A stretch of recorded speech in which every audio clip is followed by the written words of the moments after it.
Film review, Who by Fire, directed by Philippe Lesage. Reviewed by Navid Nikkhah Azad. Philippe Lesage, in his latest film Who by Fire, gathers his characters in a secluded house, forming a microcosm of society, and engages in a sharp critique of both the society and the behaviors of its inhabitants. With psychological undercurrents coursing through the characters' veins, Lesage dissects them. This 161-minute journey navigates through the tumultuous relationships of the characters, urging viewers to empathize with them and vehemently question the societal norms, constraints, and expectations. Lesage hopes that his characters can liberate themselves from the societal constraints that bind them. In Who by Fire, Jeff is invited by his friend Max to travel deep in the woods and stay at the isolated estate of acclaimed director Blake Kideu. He has high expectations for the trip. Kideu is an artist he greatly admires, plus Alio Shah, Max's older sister, with whom he is secretly in love, is also coming. The untouched and hostile forest and the director's huge cabin become the territory where the youthful search for ideals and freedom confronts the wounded egos of the adults. The film's deliberate use of long shots subtly signals to the audience that it demands patience and keen observation. Take, for instance, the opening scene in the car. A lingering shot begins at Jeff's hand and gradually pans up to reveal the face of a teenage girl, Alio Shah.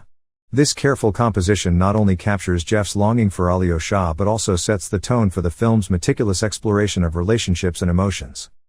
The characters converging at Blake's house in the film represent the educated and elitist echelons of society. However, as the narrative unfolds, it becomes evident that beneath their veneer lies a profound dysfunctionality. Themes of humiliation and rejection permeate the relationships among the characters, serving as poignant reflections of the broader malaise within society. Jeff grapples with inner insecurity, struggling to embody the qualities of maturity expected of a man. His attempts to seduce Alio Shah result in rejection, leaving him feeling profoundly humiliated. This humiliation drives him to retreat into the wilderness, symbolizing his internal turmoil and quest for identity. The table around which the characters gather serves as both a negotiation table and a battleground, where verbal sparring and emotional confrontations take place. Humiliation permeates the dialogue and interactions, echoing throughout the film as a recurring thematic motif. One character's assertion at the table, "When a woman beats a man it is humiliation. When a man beats a woman it's victory," underscores the intertwined notions of victory and humiliation. As the narrative unfolds and the characters navigate their relationships and shared challenges, the language of humiliation emerges as a dominant mode of communication among them, reflecting the complexities of human interaction. Another central theme of the film revolves around the dynamics of power and its intrinsic connection to humiliation. All characters in the film grapple with a sense of victimhood, striving to assert dominance and superiority. The motifs of hunter and prey are vividly portrayed, exemplified by Alio Shah's role as the hunted, pursued by Blake in a symbolic display of dominance. In contrast, Jeff lacks the assertiveness of a hunter. His clandestine observation of Blake photographing Alio Shah reveals his simmering feelings of inadequacy and defeat.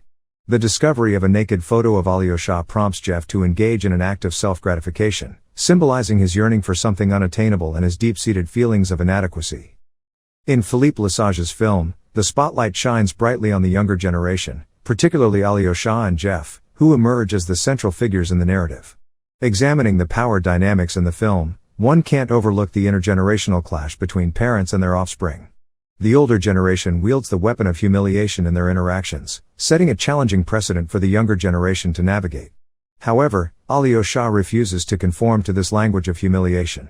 Jeff, grappling with inner turmoil and a fragile sense of self, attempts to exploit Blake's actions to his advantage by informing Alio Shah's father, Albert. Yet, when Blake publicly humiliates Albert, Alio Shah, in a powerful display of loyalty to her father's values, retaliates by pouring her wine over Blake's face. This act of defiance signifies Alio Shah's refusal to tolerate her father's humiliation and her unwavering allegiance to him. Consequently, she rejects Blake's advances and ejects him from her room, firmly aligning herself with her father and his principles, thereby refusing to betray him. Jeff and Alio Shah's journeys are deeply intertwined with the theme of maturity. While Jeff struggles to embrace his masculinity, Alio Shah undergoes a transformative journey towards embracing her femininity.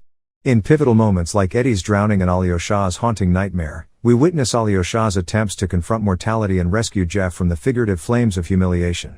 However, as Alio Shah comes to terms with Jeff's symbolic demise, it becomes clear that she alone emerges from the toxic confines of their community.